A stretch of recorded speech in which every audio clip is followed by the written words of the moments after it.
지역 이슈를 속 시원히 풀어보는 헬로 이슈 토크입니다. 2021년 첫 부천시의회 임시회가 마무리됐습니다. 이번 임시회에서 몇 가지 안건을 두고 논란이 컸는데요. 이 시간을 통해 짚어보죠. 부천시의회 박정산, 광내경 두 의원과 함께 하겠습니다. 안녕하십니까? 두 분 어서 나오세요. 자, 올해 들어 첫 임시회가 마무리가 됐습니다. 두 분의 상임위가 다른데 올해 첫 임시회 분위기를 좀 전해주세요. 먼저 핵심 그 안건이 뭐였죠?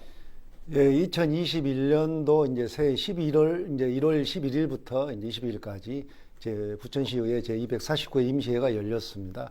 그래서 거기에서 이제 19개의 안건과 조례 심사가 있었고요. 또 2021년도 우리 부천시 각 부서의 사업이나 정책들에 대해서 의회에 와서 이제 설명하는 이제 업무 보고가 있었던 것이죠. 거기에 이제 뭐 위원회별로 보면은 네. 재정문화위원회 같은 경우는 뭐 부천 시립예술단의 법인화 문제가 좀 거론된 것 같아요. 그리고 이제 제가 이제 도시교통위원회 소속인데 우리 위원회에서는 쓰레기 소각장 광역화에 대한 뭐 절차 문제 뭐 이런 것들, 그래서 뭐 시민들의 입장에서도 진지하게 고민을 해라, 예산을 아끼고 뭐 효율성도 따지지만 시민들 입장도 대변을 해야 된다, 이런 이야기가 나왔고, 행정복지위원회 같은 경우는 이제 뭐 조금 이따 나올 수 있는 내용인데 두 가지 조례 안건들, 네. 그거에 대해서 이제 상당한 논쟁이 있었던 걸로 그렇게 파악이 되고 있습니다. 상임별로 핵심 안건 좀 정리를 좀 해볼까요?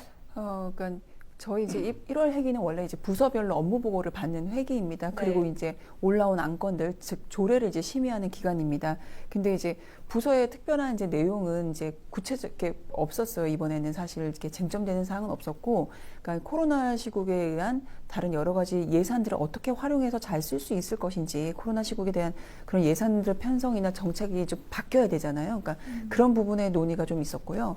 근데 대신에 이제 우리 위원회는 아무래도 이번에 우리 1월 회기에 뜨거운 감자였던 지방행정 동의회 조례와 재향 경우의 지원 조례, 이 두 가지 조례가 좀 핵심이 되었습니다. 네. 쟁점이 되었습니다. 근데 그게 이제 본회의까지 핵심이 되었고, 그 실제 내용을 보면은 이제 지방행정 동의회는 퇴직한 공무원, 재향 경우에는 퇴직한 경찰 공무원입니다. 근데 그 두 단체에게 어떻게 지원을 해서 좀 더 사회 이바지할 수 있는 근거를 만드는 겁니다. 그리고 그 근거를 마련하게 된 계기는 법안에서 법률이 먼저 나왔거든요. 그러니까 그 법률을 토대로 해서 조례를 이제 선언적으로 만들었는데, 그 조례에 대한 찬반에 대한 이제 생각들이 좀 다르잖아요. 그러니까 네. 그 다름에 대한 좀 논쟁이 있었습니다. 그래서 행정복지위원회는 아무래도 그 두 개 안건을 중심으로 이제 이야기가 흘러갔던 것 같습니다. 이야기해주신 그 부분은 추후에 좀 더 자세히 짚어보도록 하겠고요. 자, 2021년 첫 임시회에서 몇 가지 안건을 두고 논란이 컸습니다. 그중 하나가 시의회 온라인 생중계 하느냐 마느냐 하는 부분인데, 시민들의 알 권리를 위해서 부천시의회 모든 회의를 생중계하자, 이런 내용이거든요. 더구나 요즘은 코로나19로 인해서 이 비대면 접촉을 강조하고 있어서 더 절실하다는 평인데, 두 분의 생각이 궁금해요. 먼저 곽 의원님, 필요하다고 보십니까? 제 개인적인 생각입니다. 저는 이제 필요하다고 생각하는 쪽에, 그러니까 적극적으로 찬성하는 편입니다. 그리고 이제 이 내용에 대해서는 이제 전반기에도 저는 이제 많은 의견들을 좀 표출을 했었어요. 그러니까 네. 상임위장의 오픈, 그러니까 온라인 생중계 이런 부분들에 대해서는 이야기한 바 있는데, 사실상 이제 코로나 시국에 대응하는 차원에서의 온라인 생중계, 그러니까 상임위장에 대한 생중계, 이것도 필요하지만 코로나 시국이 아니더라도 국민들에게, 시민들에게 어떠한 그 알 권리를 제공하고, 그리고 관심 있는 분들에게는 그거를 본인이 스스로 그 정보를 확인할 수 있도록, 접할 수 있도록 해주는 것이 전 좋다고 생각합니다. 네. 특히나 속기록에 의한 그 좀 그 공개는 되어 있잖아요. 근데 그 속기록이라는 게 좀 제한이 되어 있거든요. 그러니까 사람의 감정이나 그 말의 그 느낌을 자칫 오해할 수 있거든요. 뉘앙스를 완벽히 담아내지는 담아내지 못한다. 못하죠. 그럼요. 그렇기 때문에 속기록의 그런 제한점인 데서 문제 제기도 많이 들어왔었고, 네. 시민들이 또 코로나 시국이 딱 되니까 방청을 못 하잖아요. 그러니까 그렇죠. 도대체 우리는 속기록만 살펴보란 얘기냐, 이런 부분에 문제 제기는 아주 심각했습니다. 그래서 그런 부분에 저는 절실히 필요하다고 생각하는 부분이고, 네. 다만 이제 저는 이제 국회를 예를 들면 국회 방송이 있고, 국회 방송에서는 상임위별로 또 채널이 있거든요. 그러니까 그 수준까지 못 가더라도 단계별 오픈에 대해서는 지금부터 좀 고민해봐야 된다고 생각합니다. 적극적인 찬성 의사를 밝혀주셨는데, 사실 대부분의 의원분들이 이런 생각을 가지고 계실 것 같아요. 어떻습니까, 박정산 의원님? 네, 그렇습니다. 이번에도 그 그 조사를 좀 해봤는데 19분의 의원들께서 이제 생중계를 찬성을 했거든요. 그래서 네. 우리 부천시 같은 경우도 지금 영상 장비를 갖추고 본회의는 인터넷이나 모바일로 생중계를 하고 있습니다. 그리고 경기도 같은 경우도 18개의 시군에서 이제 생중계를 하고 있습니다. 그리고 상임위원회도 중계를 하고 있는데요. 거기에 뭐 이제 수원, 뭐 안산, 그리고 뭐 성남 같은 경우는 전체 상임위원회를 다 이제 생중계하고 있습니다. 그리고 이제 한 6개 시군은 그 특별위원회만 생중계를 하고 있더라고요. 그래서 우리 부천시 같은 경우도 이제 전체 상임위를 생중계하려고 나름대로 이제 그거를 준비를 해봤고 이제 그거에 대한 이제 어떤 데이터도 뽑아봤습니다. 그래서 전반기 제가 운영위원장을 할 때 최소한의 이제 행정사무감사라도 생중계를 하자. 그렇게 했었지만 그 당시에는 뭐 여러 가지 뭐 효율성이라든지 아니면은 또 뭐 예산 문제들 이런 걸로 그래 그러면 후반기라도 한번 검토를 해보는 게 필요하지 않겠느냐. 그래서 후임 위원장이나 아니면은 우리가 8대 의회 마지막에라도 그런 예산을 확보해서 그렇게 하는 게 낫지 않겠느냐라는 거기까지는 의견이 절충이 되었었죠. 그러니까 어떤 장비적인 측면이나 뭐 기술적인 측면에서 전혀 제한점은 없다. 하려면 한다는 건데 지금 의견이 모아져 가고 있다는 그런 과정이라는 말씀이세요. 근데 모든 회의라고 지금 나와 있어요. 자, 그렇다면 이 어디까지 생중계 하느냐도 이제 문제가 될 텐데 생중계 대상은 어디까지라고 볼 수가 있을까요? 그러니까 이제 생중계 대상은 결국은 이제 모바일이나 이제 인터넷은 일반 시민들이 이제 중계를 하게 되는데 우리가 부천시가 4개 상임위원회가 있습니다. 4개 상임위원회를 전부 이제 생중계 시스템을 갖추려다 보니까 영상 장비나 그에 관한 하드웨어 부분만 해서도 약 한 5억 정도 예산이 필요하더라고요. 그 다음에 지금 현재 우리 부천시에는 수화 통역을 하고 있는데 수화 통역 인력비만 해도 약 한 1년에 7천만 원 정도. 그 다음에 그 장비 운영하고 관리하는 시스템에 들어가는 비용도 약 한 4천만 원 정도. 그래서 1년에 한 6억 정도가 들어가더라고요. 그걸 하게 되면은. 그런데 이게 이제 어떤 효율적인 부분으로 봤을 때는 시청률이 저조하니까 우리 시도 그때 본회의장에 그 시청률 조사를 좀 해봤는데 작년에 총 20회를 해가지고 가장 많이 할 때가 뭐 한 250명 정도 시청률, 적을 때는 뭐 4명. 이거 평균치를 내보니까 한 61명 정도 시청하는 걸로 돼 있습니다. 그래서 꼭 그것보다는 우리 시민들이 알아야 되는 부분들은 우리가 더 신중하게 접근해서 가능하면 이거를 추진해야 되는 게 맞다고 생각을 하고 예산 문제만 허락이 된다가 뭐 가능하도록 해야 되지 않겠느냐 그런 생각을 해봅니다.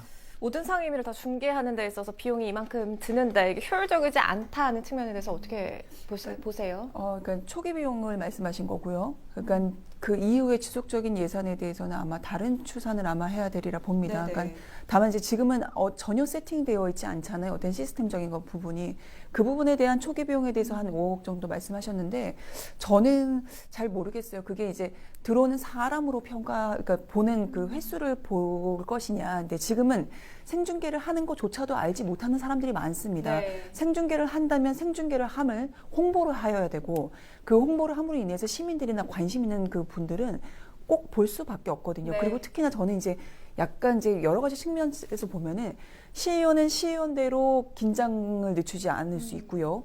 또 공무원들이 지금 과장이랑 팀장까지 들어옵니다. 근데 실제로 업무를 추진하는 담당자가 어떤 뜻으로 이게 전달되고 하는지 업무에 대해서 분명히 파악하기 위해서는 저는 이제 분명히 이제 좀 청취를 할 필요가 있다고 생각합니다. 그리고 또 시민들까지도 청취할 필요가 있고요. 그러니까 그런 여러 가지 측면에서 자꾸 예산을 중심으로 하면은 할 수 없을 거라고 보고 네. 저는 이제 단계별로 좀 계획을 세우는 것이 좋다고 봅니다. 1차적으로 어디까지 할 것인지, 예산의 범위는 어디까지인지, 그리고 아니면 시범을 어떻게 해볼 것인지 이런 계획을 지금부터 세우지 않으면 이 문제는 하나도 추진되지 않을 수도 있습니다. 왜냐하면 반대하시는 분도 분명히 있기 때문에. 그러니까 그 예산의 벽은 분명히 뛰어넘어야 될 일이라고 보고 앞으로는 그 예산이 저는 반드시 세워져야지 마땅하다고 생각합니다. 비용이 드는 문제지만 분명 긍정적인 측면이 있다라는 설명이신데 이게 실질적인 취지에 부합하기 위해서는 무엇보다 이 안건에 대한 심도 있는 논의가 이루어지는 그 상임위 회의가 핵심이 되겠죠. 온라인으로 이걸 공개하는 게 관건이 될 텐데 이 부분 어떻게 보세요? 그러니까 그냥 우리가 국회 상임위장을 좀 국회 그 회의 시스템을 좀 생각해 볼 필요가 있을 것 같아요. 국회에서는 국회 방송에서 그 방송 채널에서도 나오고요. 그러면 네. 그 행망에 있는 모든 사람들은 볼 수 있습니다. 그리고 본회의장은 국회 방송에서 이미 이제 공개가 되어 있잖아요. 그리고 세 번째로는 인터넷 의사중계를 통해서 네. 공이 모든 국민이 언제든지 찾아볼 수 있도록 지난 횟수에 대해서도 찾아볼 수 있도록 그렇게 되어 있습니다. 그러니까 그 측면들을 그리고 담당자는 물론이고 누구라도 쉽게 접근이 가능하거든요. 그러니까 모든 시의회에 조금씩 이런 부분들에 대해서는 상임위장은 적어도 상임위장이 더 핵심적인 거고 본회의장에서는 어쩌다가 찬반 토론이 팽팽하지 않을 경우는 전혀 내용이 모르는 상태로 시민들은 알지 못하고 그냥 통과가 됐구나, 본인이 관심 있는 내용에 대해서는 통과가 됐구나 정도의 숙지만 가능한 거지 그 내용의 디테일함을 살펴볼 수 없습니다. 그 내용의 지적사항들이나 걱정거리나 문제거리 이런 거에 대해서는 짚어볼 수 없거든요. 그러니까 그런 부분에 대해서는 이제 조금은 이제는 공개를 하고 시민들도 의견을 개진할 수 있어야 되고 그리고 또 시민들도 판단해야 되고 네. 그리고 시민들도 평가해야죠. 그런 부분에서 공이 오픈하자는 취지인 거지 누가 잘했고 못했고를 따지려는 그런 측면으로 이거는 바라보아서는 안 된다고 생각합니다. 맞아요. 근데 시민들이 알 권리라고는 하지만 아무래도 이제까지는 그렇게 해오지 않았기 때문에 아무래도 의원들로서는 조금 불편해할 수도 있을 것 같아요. 반대하는 의원도 있을 텐데 어떤 논리인가요? 그 반대하신 의원 한 분 계셨는데 그 의원님도 제가 오기 전에 통화를 해봤거든요. 네네. 그 반대한 이유가 뭐냐고 했었더니 작년 우리가 행감 때도 그 시민사회단체가 행감장에 와서 이제 평가를 하고 이런 부분들이 있었거든요. 근데 그와 관련해서 공정하지 못한 부분들이 있더라. 그래서 그런 게 공정하기만 담보가 된다고 하면 반대할 이유가 없다. 이제 그런 의견을 냈고 나머지는 이제 본인의 의견들을 표시를 안 했던 거죠. 그리고 이제 19명 의원들은 찬성을 했는데 우리 의원들은 결국은 자기 의정 활동을 시민들에게 알리고 싶어 하지 그걸 알리고 싶지 않지는 않거든요. 그래서 이게 생중계하는 걸 다 찬성하지 반대하지는 않습니다. 네. 그래서 자기가 역할대로 나름대로 관심 있는 분야들, 자기 전공 분야들은 집중적으로 상임위원회에서 이야기도 하고 해서 어떤 개선책도 만들고 문제점을 지적하며 시민들이 볼 때 그 의원들의 평가가 달라지잖아요. 그렇죠. 그래서 생중계 하는 게 맞지 그거를 굳이 안 하려고 하는 의원들은 없을 거로 생각합니다. 맞아요. 이 안건은 그런데 이번이 처음 발의된 게 아니에요. 매년 제기됐다가 사실은 흐지부지 됐는데 그 이유는 뭡니까? 그러니까 저도 전해 들은 이야기입니다. 선배 의원님들한테. 근데 이제 말씀하신 대로 찬성하시는 의원님도 계셨지만 반대하는 의원님들이 또 계셨잖아요. 계셨고 그래서 이제 좀 계속 좌절되었고 그리고 또 이게 예산을 수반하는 문제다 아까 말씀하셨듯이 근데 그 예산이 어떤 의견이 좀 모아진 다음에 중지를 모은 다음에 예산을 반영해야 되는데 그 중지를 모으는 과정들도 좀 원활하지 않았었다고 합니다. 그래서 자꾸 자초되었다고 합니다. 네, 정말 많은 시민들이 원하고 또 의회에서도 이렇게 대다수가 찬성을 하게 되면 어렵지 않을 것 같은데 어떻게 올해는 좀 기대해 볼 수가 있을까요? 지금 현재 우리 예상으로는 이제 이게 솔직히 초기 비용이 좀 예산이 많이 들어가거든요. 그러는데 지금 현재 예상으로는 추경이 9월 정도 있을 것 같은데 그렇게 본다면 올해 이거를 하는 거는 현실적으로 좀 불가능하지 않겠느냐. 그래요? 그래서 내년 본 예산에 세워서 내년에는 이 시스템을 만들면은 내년부터는 가능하지 않겠나 이런 생각을 해봅니다. 그래요. 조금 더 시간이 필요한 걸로 이렇게 정리를 해보겠고요. 다음으로 논란이 된 게 또 있죠. 앞서 지적해 주신 내용입니다. 지방행정 경우의 지원 조례안 그리고 부천시 지방행정 동구회 지원 조례안입니다. 먼저 뭐 간략하게나마 이 법이 어떤 법인지부터 설명을 해주시죠. 그러니까 2002년부터 지방행정 동구에는 부천시로부터 지원을 받았습니다. 적게는 350만 원, 많게는 500만 원까지. 인당? 아니요. 네, 전체가요? 그 단체. 그러니까 이렇게 오해하실 수가 있어요. 네네. 그러니까 제가 정말 이 설명을 꼭 드리고 싶었어요.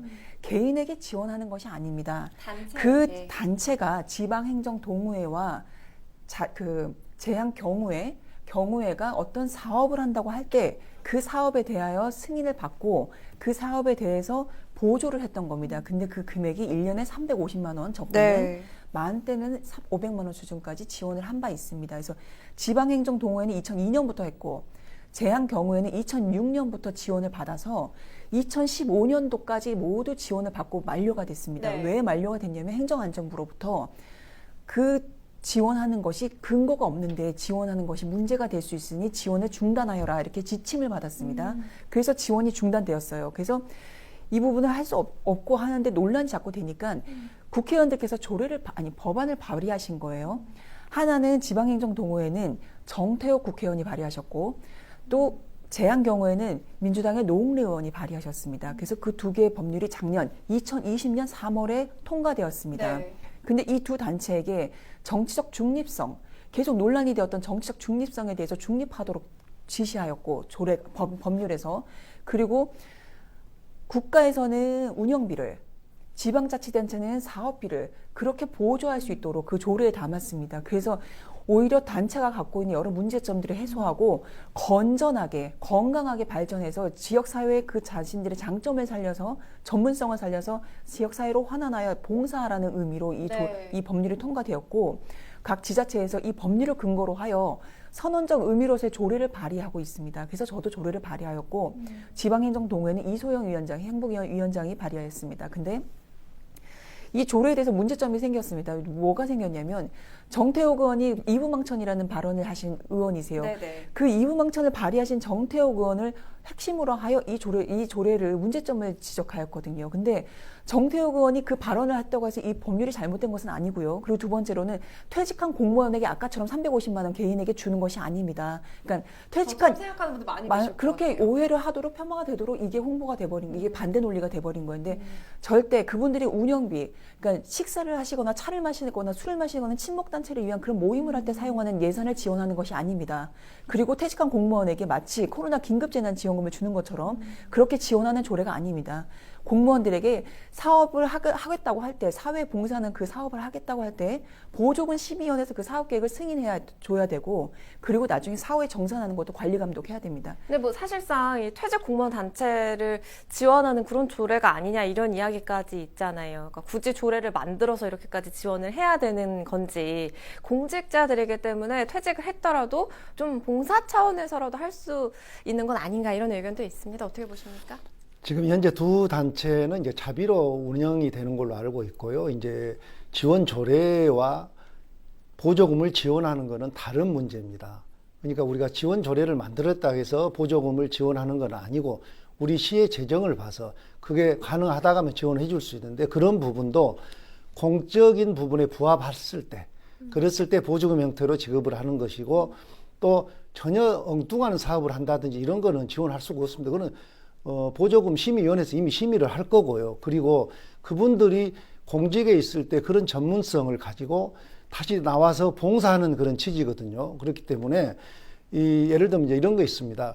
미국이라는 나라가 뭐 철도가 파업을 하고, 항공이 파업을 하고, 뭐 국가기관사람이 파업을 해도 국가를 운영하는데 문제가 없지만, 자원봉사자들이 파업을 하면 국가 시스템이 붕괴된다고 그래요. 그렇게 자원봉사자들의 역할이 중요해졌습니다. 지금 우리나라도 마찬가지입니다. 우리나라도 행정력이나 공권력으로 다 미치지 못하는 부분들이 있거든요. 그런 부분들을 세세한 데는 이런 보조금을 받아서 그 전문성을 살려서 하는 거니까 그와 관련한 취지로 봐줘야지, 그렇지 않고 다른 이게 그 보조금하고 비슷한 형태로 주는 거로 한다는 것은 맞지 않다는 생각을. 1년에 그 단체를 지원하는 규모가 350에서 500만 원 얘기가 나왔는데, 이 예산 규모를 떠나서 사실은 시민들의 시선이 좀 곱지 않을 것 같아요. 이렇게 조례로 만들어야만 하는 이유가 있는지, 곽 의원께서는 이게 정치적 선동이다 이렇게 좀 과격한 표현도 하셨잖아요. 정치적 선동이라는 이야기가 나온 거는 이 조례에 대해서 본질을 지적하는 것에 대해서는 충분히 받아들일 수가 있습니다. 그리고 그 본질에 대해서 문제점이 생긴 거에 대해서는 우리가 그 해결해야지 맞는 거고요. 근데 그 본질이 아닌 뭐 이부망천을 발언한 의원에 대한 그걸 조례를 그 기점으로 한다든가, 그리고 시민들에게 알 권리를 제대로 정보를 알려주고 찬반을 논해야 되는데, 그런 부분이 없이 그냥 조례를 폄훼하고 잘못된 정보를 주었다는 점에서 정치적 선동이었다는 얘기를 했습니다. 근데 아예 이번 기회에 시민들의 의견을 좀 구해보는 건 어떨까요?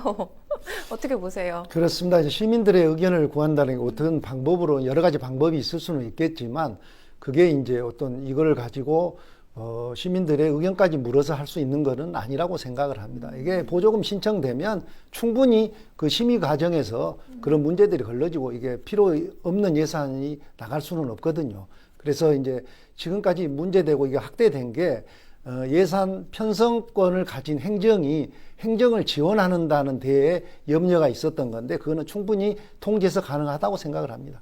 네, 두 분과 이야기하다 보니 또 시간이 훌쩍 흘러버렸는데요. 2021년 부천시의회 마무리된 내용들 짚어봤습니다. 헬로 이슈 토크를 모두 마칩니다. 시청해주신 여러분 고맙습니다.